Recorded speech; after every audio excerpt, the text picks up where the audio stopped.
So we're out here in the KZN Midlands area on Dargle Mountain or Enslazan, and I'm going to talk to you today about roping skills for hikers and how to get people up and down hard or kind of dangerous terrain. These are the skills that you might need as a guide or a mountain leader in order to take somebody up a fenced path on Table Mountain or Cathedral Peak in the Drakensberg, or even something like Sterkel.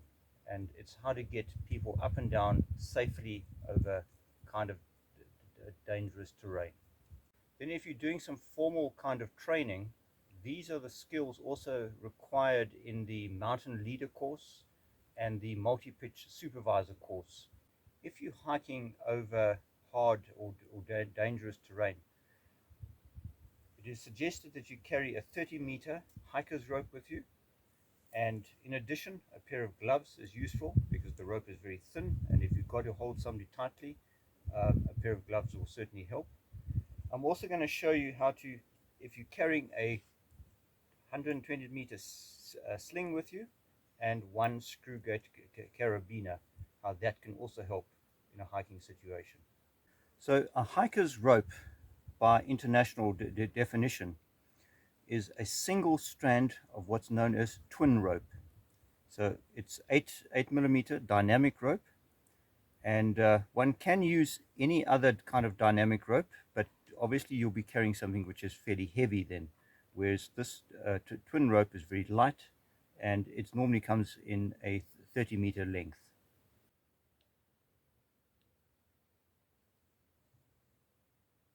For these hiking skills, and when one using a rope, you have to know how to make a bowline.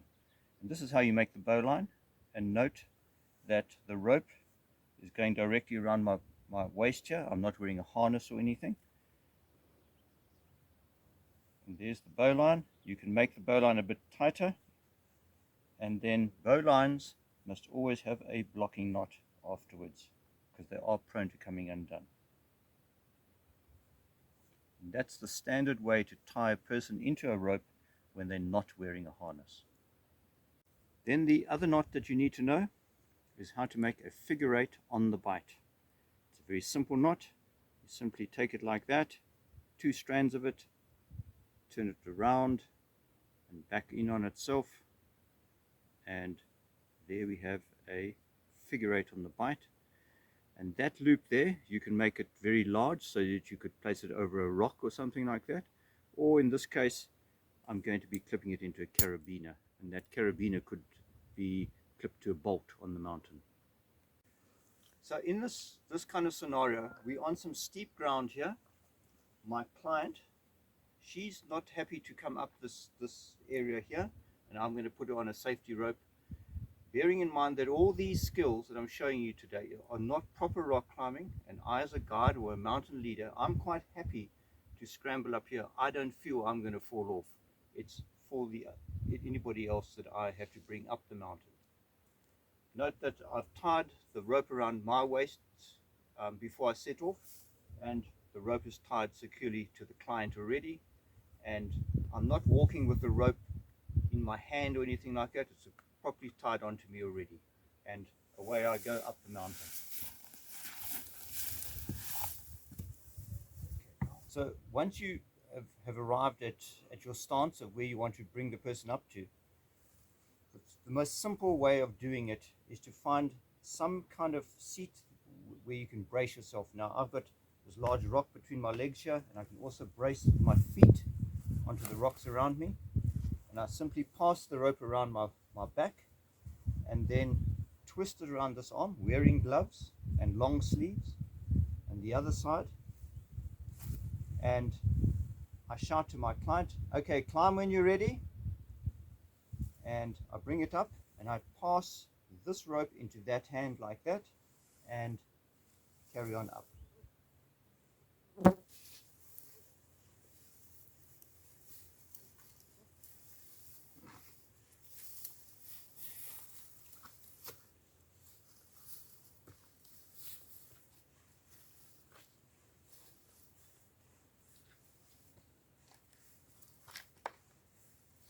One area where there are some issues that people have when doing this technique.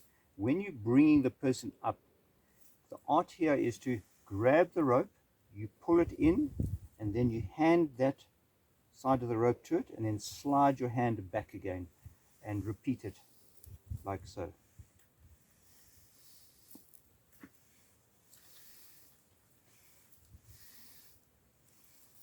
If a person is going down, it's easier.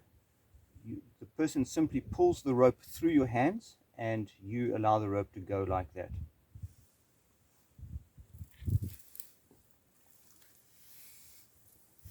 And in all these roping techniques, if the person falls, you pull that hand over your chest, and that's what jams the rope.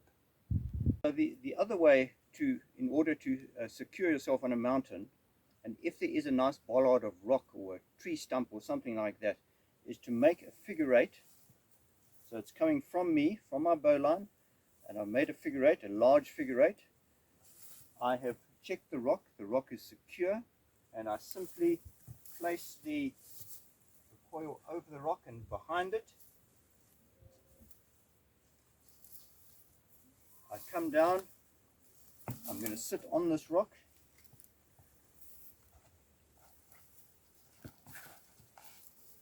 With the rope coming in on my left hand side.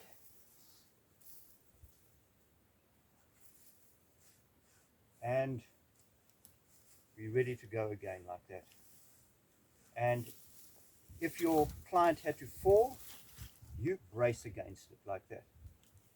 If you're actually tied on the mountain by a bolt or boulder or a sling, it is important that this rope, which is coming in from behind me here, if it's coming on my left side, then this side if there's a fall occurs, it must be on the same side. So it's coming in on my left side, and the action rope is going out on my left side. Now, if you have a 1 to 20 centimeter sling and a carabiner, there is an alternative to making an anchor point, and that's when you simply, from your own bowline like that, you put a figure eight on the bite, use a locking carabiner, and you can put that onto a bolt if the mountain has a bolt placed in it, or as in this case, a sling. Do up the carabiner, and then you can go down and take your stance where you want to sit. The other way that you can bring a person up on a scramble is using a shoulder belay. And note that I'm standing very much on the edge here, but I am tied on with a sling. And you place the rope around your arm like this. The person is coming up towards you, and this hand you simply pulling down as the person moves up. And if the person falls, you still brace like that. In all these hiking, roping kind of techniques, there's some real fundamental things in the safety. And one is that when the person is coming up towards you or they're going down, you don't want slack in the system. So you don't want the rope hanging around like that.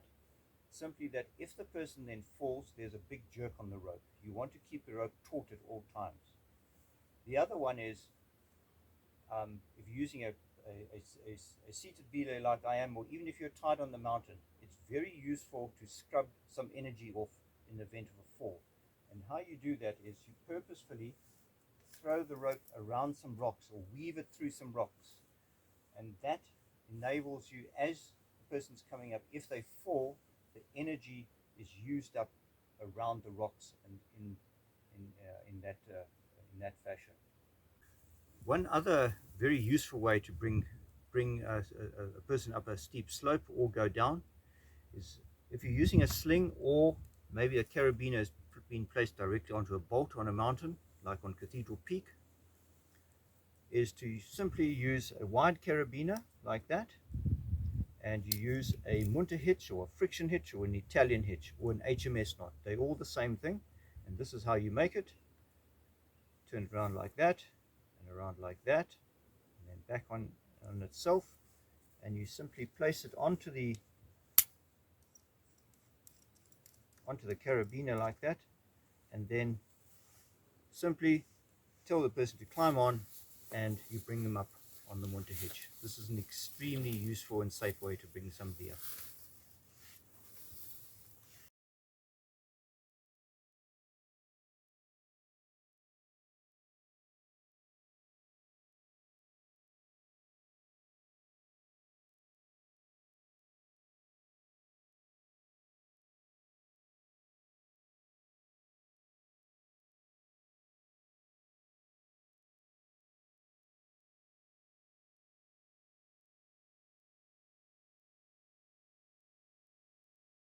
One very useful way in order to create a good belay for somebody going down a mountain is to use what's known as a Montreal lower.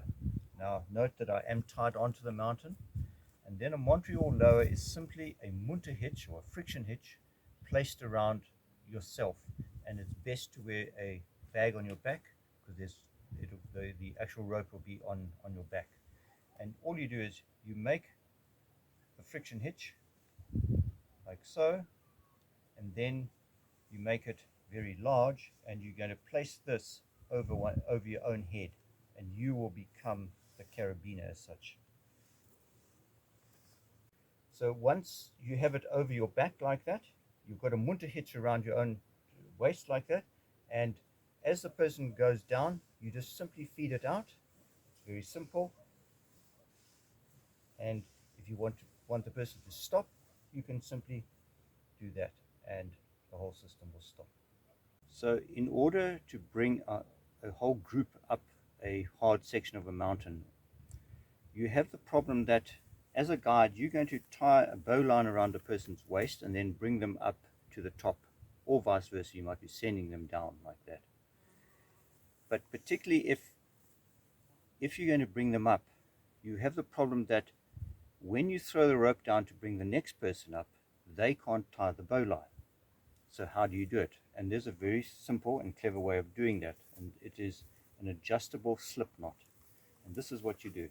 So your first person that you're going to bring up, you make the adjustable slip knot for them, and you start off by putting half a figure-8 knot into the rope,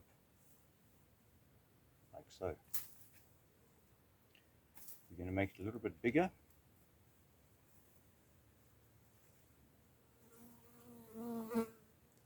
And then you pass it around the first person's waist. Okay. Then on this side, I've got the half the figure-8 knot there, and then I put a fisherman's knot in on this side,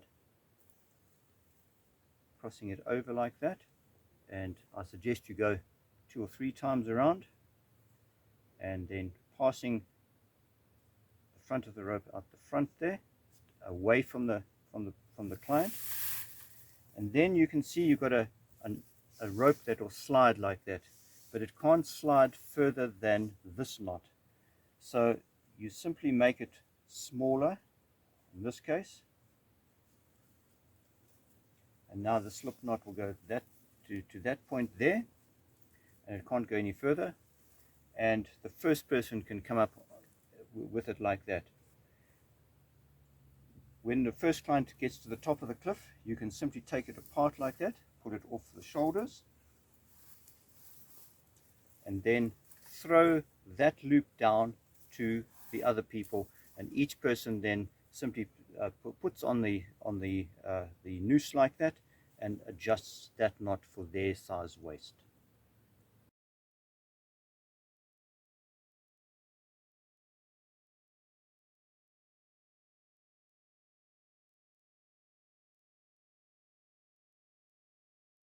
So at times out on the mountains, you'll have places where there's steep terrain, and clients or whoever you're trying to guide up the mountain are feeling a bit scared, or in other situations there might be a real danger of them actually taking a fall.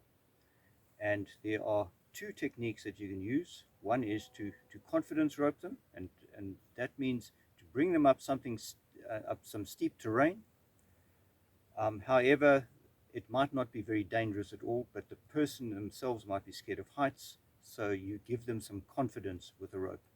The other technique is called to short rope them, and this I'll also show, and it's where the actual terrain is kind of dangerous and you're going to be preventing a fall. And both these techniques can help a mountain leader or a guide get over steep terrain fairly fast and with a reasonable amount of safety in it. Firstly, if you're going to a short rope or to confidence rope somebody, you've got probably 25 or 30 meters of rope. You want to make that shorter. You need probably somewhere between 3 meters and up to perhaps 5 meters of rope between yourself and your client. Note that I've put the rope around my waist whether using a bowline, and then I take coils over my shoulder like this, making it shorter and shorter. And notice that I've got my hand down here and I'm taking the coils quite tightly around my shoulder. I don't want coils hanging around down my waist or even by my knee that are going to catch on the grass and so on. Okay. Once you've got the coils around your shoulder, and I've got approximately 5 meters between myself and my client like that, you finish off the coils like this. You pass this loop of rope over there, then around the coils, and you tie it off onto the action side of the rope with a fisherman's knot.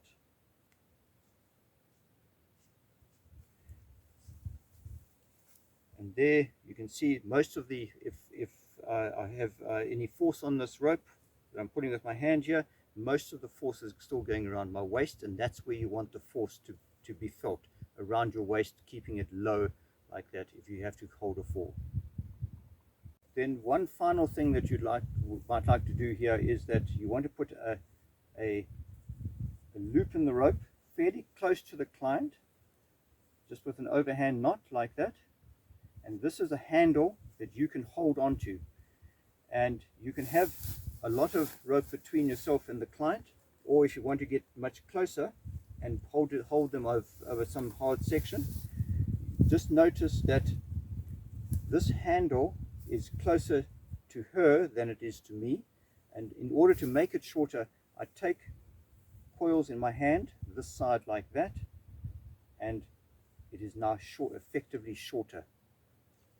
What you don't want to do is to put the hand loop very close to yourself and then make it shorter like that. That is incorrect, because if you get a force on it, it then bites onto your hand. So that you always remember that the hand loop is closer that way, and you take the loops to make it shorter from between yourself and the hand loop.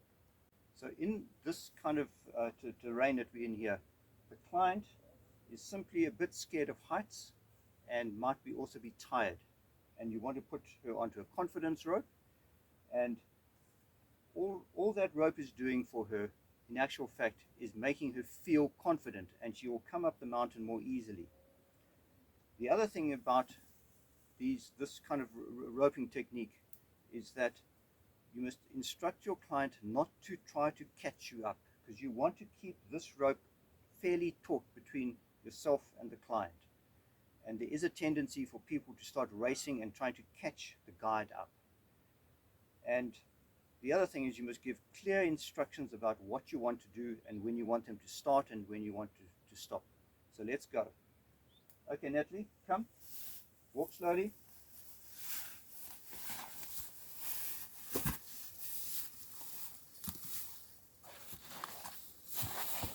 That's right, come on. Come up over the steep stuff.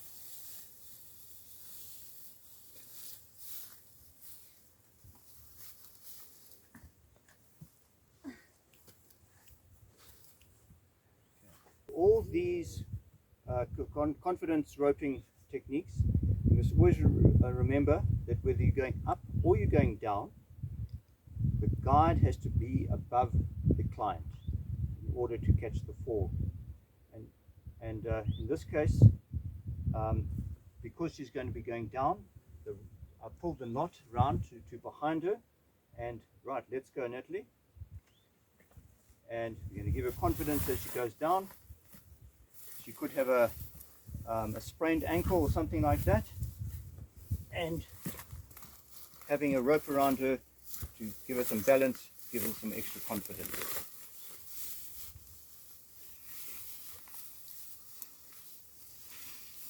If you're going to confidence rope somebody up over steep terrain, and it becomes very rough, and there's the kind of potential for a fall, then you've entered the realm of short roping. Now, short roping is a technique. It's very similar to the other way of bringing somebody up, but here there's a potential that the client could actually fall off, and the guide is actually going to hold a fall. Part of that technique is to keep the rope between the guide and the client fairly taut, and that a fall won't actually start. So it's not like alpine climbing where there are two climbers going along steep terrain, and one falls and the other one will catch it, will catch his friend. In this case here, the guide is going to prevent the fall from even starting, and it requires that the guide must concentrate at all times.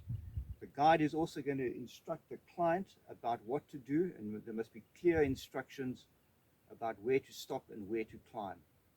So let's go. So we're going to short rope this client up over some potentially dangerous terrain here. Okay, come with me. Wait there, wait there. Okay, come on up. Okay, Natalie, I want you to stay there while I climb through here.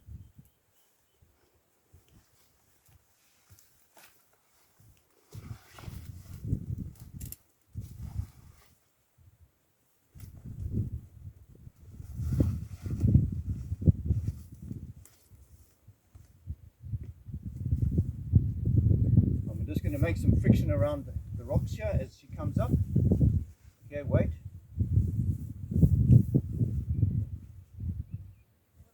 I'm going to brace.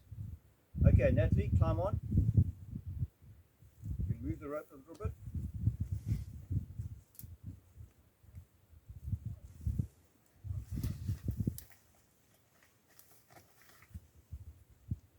Okay, good going, keep going.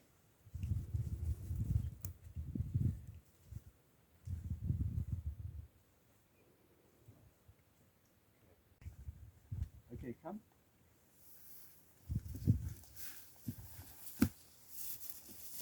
Okay, come on up here.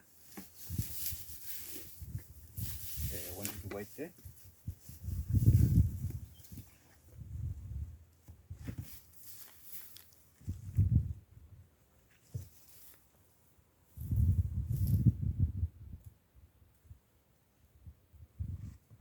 Okay, come.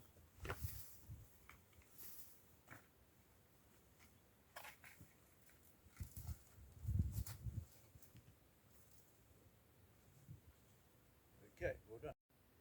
So in all these roping techniques for hikers, we haven't seen rock climbing as such. It's been confidence roping, bringing people up over steep terrain, etc.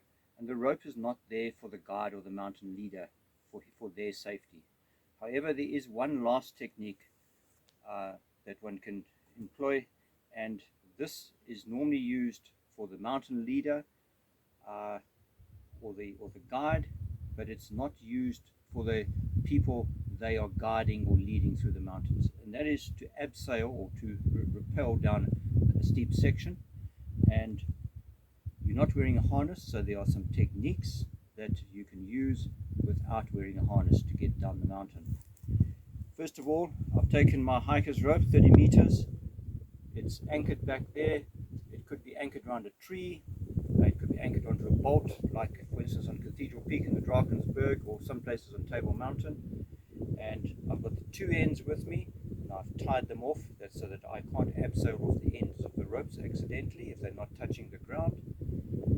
And it makes sure that the halfway mark, halfway point, where the anchor point is, and that these two ropes I can then retrieve my rope afterwards.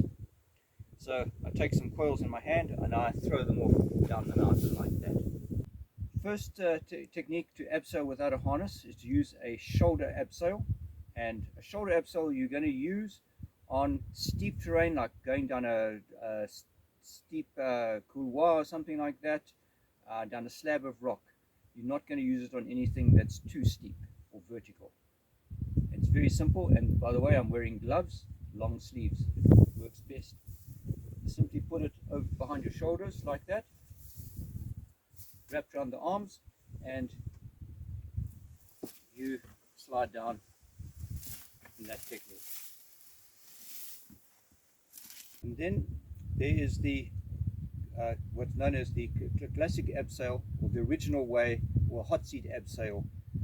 This is the way people got down mountains for many years, not wearing a harness. Put it through your crutch like that, over your shoulder, and away you go like that. Not very comfortable. Then lastly, there is what's nowadays known as the South African method of abseiling, or the new classic method. And this method supersedes the old hot seat abseil and is far more comfortable and far safer. What you do is you take your two strands of rope like that, you pass them behind your back, forming a cross, then step through and step through, pull these two ropes around, hold it with your gloved hand here, and you go off down the mountain like that.